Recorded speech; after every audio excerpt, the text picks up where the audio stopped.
दोस्तों ये रियल अग्नि पुराण बुक है। पिछले वीडियो पे हमने जहाँ तक पढ़ा था उसके बाद से आज यहाँ से शुरू करते हैं। रियल रामायण, महाभारत, वेद पुराण, कामसूत्र, उपनिषद, ये सब बुक अगर आप शुरुआत से पढ़ना चाहते हैं तो इस वीडियो के नीचे चैनल के नेम या पिक्चर पे क्लिक करके प्लेलिस्ट में जाके देख सकते हैं, या फिर चैनल का नाम कुछ अलग कुछ रोचक को यूट्यूब पर भी सर्च करके फिर प्लेलिस्ट के साथ प्लेलिस्ट के अंदर जाके देख सकते हैं।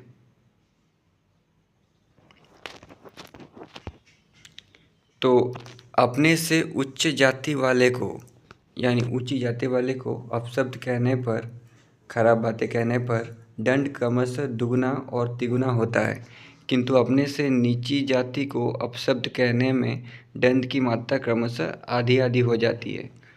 बाहु, ग्रीवा, नेत्र और जंघा को नष्ट करने की धमकी देने पर दंड की मात्रा 100 पर्ण होती है, किंतु प्राय नाक, कान और हाथ काटने की धमकी देने पर दंड की मात्रा इसकी आधी अर्थात 50 पर्ण होती है।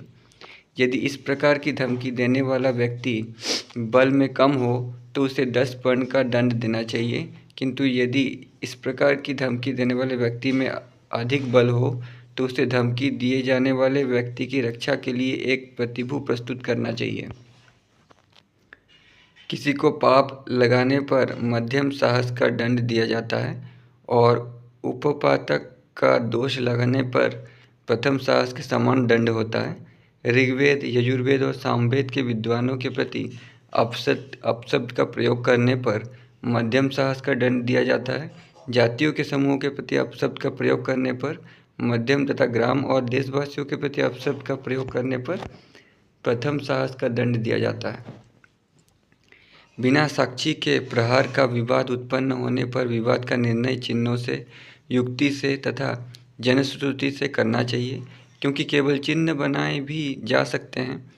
किसी के ऊपर भस्म, कीचड़ अथवा धूल फेंकने पर 10 पर्ण का दंड दिया जाता है, किंतु अश्व और श्लेष्मा आदि अमेध्य पदार्थों और धूल आदि फेंकने पर दंड की मात्रा उससे दुगनी हो जाती है।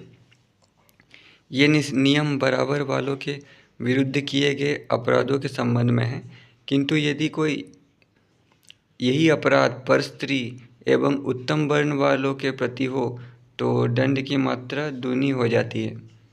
दंड की मात्रा आधी रह जाती है यदि अपराध अपने से हीन के प्रति किया गया हो।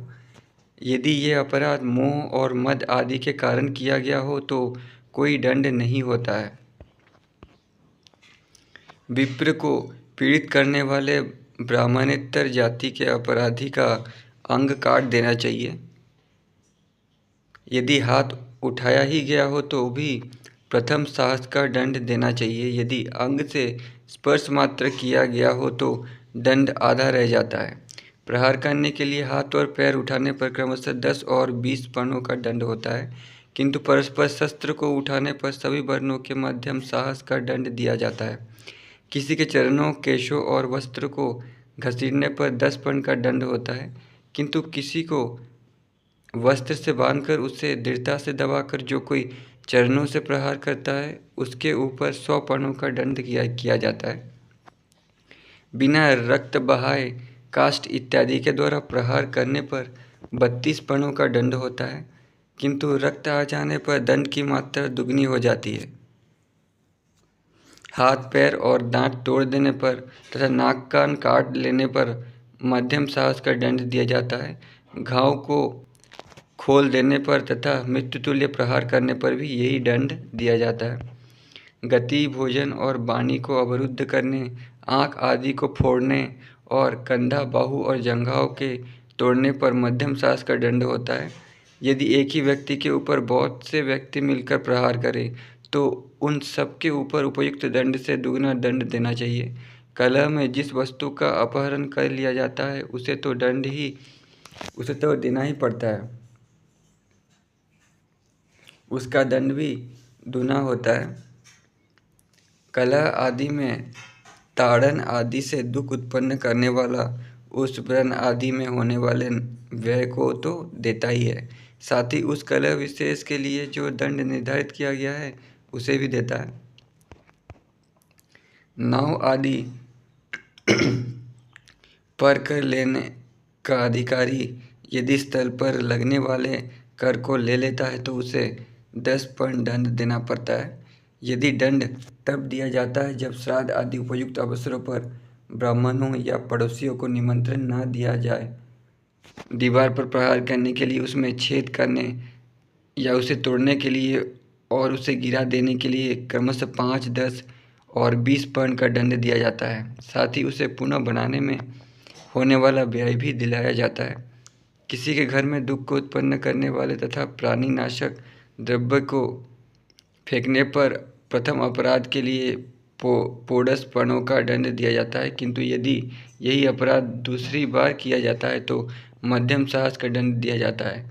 रक्त को बहाने वाले व्रण आदि दुखों को उत्पन्न करने पर तथा छोटे छोटे पशुओं की सींग आदि शाखाओं या अनेक अंगों को काटने पर अपराध के अनुसार क्रमशः 2 पणों से आरंभ करके दंड दिया जाता है। छोटे पशु के लिंग को काटने पर या उसे मार डालने पर मध्यम साहस का दंड या केवल पशु का मूल्य ही दिलाना चाहिए, किंतु बड़े बड़े पशुओं के संबंध में यही अपराध होने पर दुगना दंड हो जाता है। जिन वृक्षों की शाखाओं के अंडकुर फूटते हैं, उनकी शाखाओं, स्कंदों या समूल नष्ट करने पर और अपजीव्य वृक्षों का उन्मूलन करने पर 20 पर्ण और उसे दुगना दंड होता है।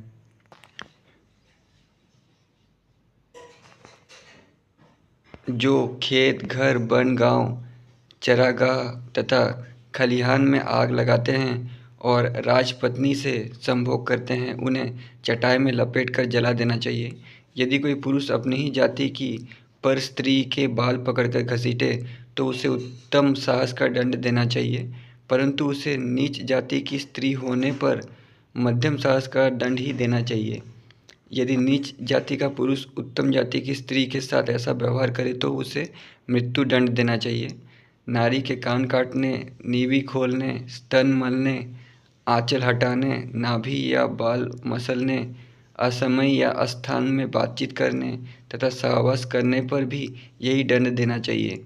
निषिद्ध पुरुष के साथ संभाषण आदि करने पर स्त्री को 100 पणों का दंड दिया जाता है और निषिद्ध स्त्री के साथ पुरुष के द्वारा ऐसा करने पर उसे 200 पणों का दंड दिया जाता है। वहाँ पर स्त्री पुरुष दोनों का निषेध होता है।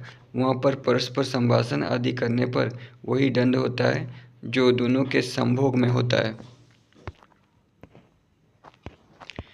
पशुओं से संभोग करने वाला 100 पणों का दंड भागी होता है, किंतु हीन जाति की स्त्री तथा गायों से संभोग करने वाले को मध्यम साहस का दंड दिया जाता है। संभोग योग्य होने पर भी पकड़ी हुई दासियों और रखेलों के साथ वैसा करने पर 50 पणों का दंड दिया जाता है। दासी के साथ बलात्कार करने पर 10 पणों का दंड दिया जाता है।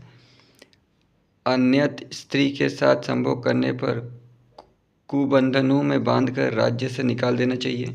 राजाज्ञा को घटा बढ़ाकर लिखने वाला अथवा पर स्त्री की चोरी करने वाले को छोड़ देने वाला उत्तम साहस के दंड का भागी होता है। अभक्ष्य से ब्राह्मण को दूषित कर देने वाला उत्तम साहस के दंड का भागी होता है। जो व्यक्ति झूठ बोलता है, सोना चुराता है और कुत्सित मांस बेचता है, उसे अंगहीन करके उसके ऊपर उत्तम साहस का दंड करना चाहिए। दांते वाले हाथी इत्यादि पशुओं के स्वामी किसी की रक्षा में समर्थ होने पर भी यदि उसकी रक्षा नहीं करते हैं तो उन्हें प्रथम साहस का दंड दिया जाता है। और इस प्रकार के पशु स्वामी यदि सताए जाने वाले मनुष्यों के द्वारा सहायता के लिए पुकारने पर भी उनकी रक्षा ना करे तो उनके ऊपर इसका दुगना दंड दिया जाता है। जो व्यक्ति चोरी ना करने वाले को चोरी लगाता है वो 500 पणों का दंड का भागी होता है। अग्निदेव बोले, मैं ऋग्विधान बताऊंगा जो पुष्कर के द्वारा राम को बताया गया था। इस जप और हवन के द्वारा इस संसार में भोग तथा तदनंतर मोक्ष प्राप्त होता है।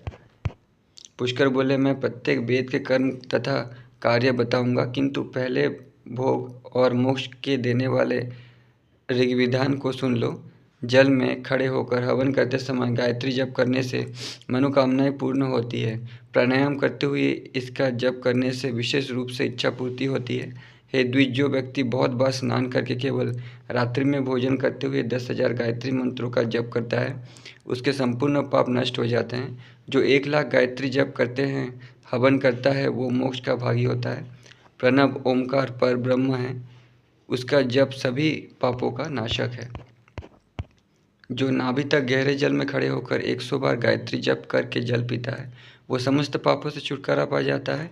3 मात्राएं, 3 वेद, 3 देव, 3 अग्नि, भू भव स्व, 3 महाव्यतियाँ, 7 और लोक होते हैं। इन सब से समन्वित होम सकल पापों का नाशक होता है। ए राम, श्रेष्ठ गायत्री मंत्र तथा भू भव स्व महाव्यतियों का जप तो ऐसे ही करना चाहिए, किंतु परम मंत्र गायत्री महाव्यति आधा मर्सन मंत्र का जप जल में स्थित रहकर करना चाहिए। अग्निमीले पुरोहित, इस सूक्त का देवता अग्नि है। जो व्यक्ति अग्नि को सिरोधार्य करके प्रतिवर्ष इस मंत्र का जप करता है तथा भिक्षान्न पर रहकर त्रिशर्ण होम करता है वो बिना अग्नि के तेज से प्रज्वलित रहता है। इसका अनंतर वायु देवता से संबंध जिन 7 ऋचाओं को बताया गया है उसका जप करते हुए तथा संयम पूर्वक रहने से मनुष्य नित्य अभिष्ट कामनाओं को प्राप्त कर लेता है। मेधाकामी को नित्य सदस सपम आदि 3 ऋचाओं का जप करना चाहिए। अन्वयो यन्निमा आदि 9 ऋचाओं मृत्यु नाशक हैं। बंधन में पड़े हुए व्यक्ति को शूना शेष मूषिम आदि सूक्त का जप करना चाहिए। इसका जप करने से सभी पापों से छुटकारा मिल जाता है और रोगी निरोगी हो जाता है। जो व्यक्ति अनंत कामनाओं, मित्र बुद्धि तथा इंद्र की मैत्री चाहता है उसे प्रतिदिन इंद्रिय क्षति आदि 16 ऋचाओं का जप करना चाहिए। अग्निदेव बोले, अब मैं ऋग्वेद का विधान का बताऊंगा जो पुष्कर के द्वारा राम को बतलाया गया था। इस जप और हवन के द्वारा इस संसार में भोग और तदनंतर मोक्ष प्राप्त होता है। पुष्कर बोले, मैं प्रत्येक वेद के कर्म तथा कार्य तुम्हें बताऊंगा, किंतु पहले भोग और मोक्ष के देने वाले ऋग्विधान को सुन लो।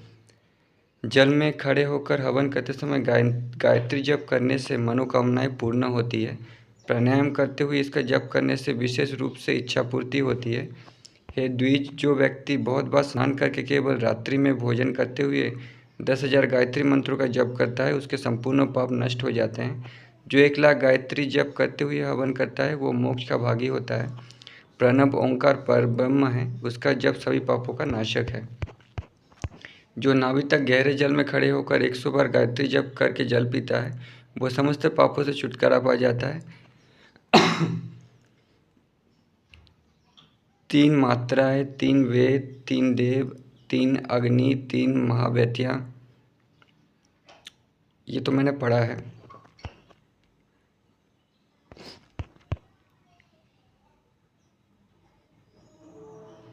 तो दोस्तों आज की वीडियो पे इतना ही। यहाँ से नेक्स्ट वीडियो पे पढ़ेंगे। तब तक के लिए धन्यवाद।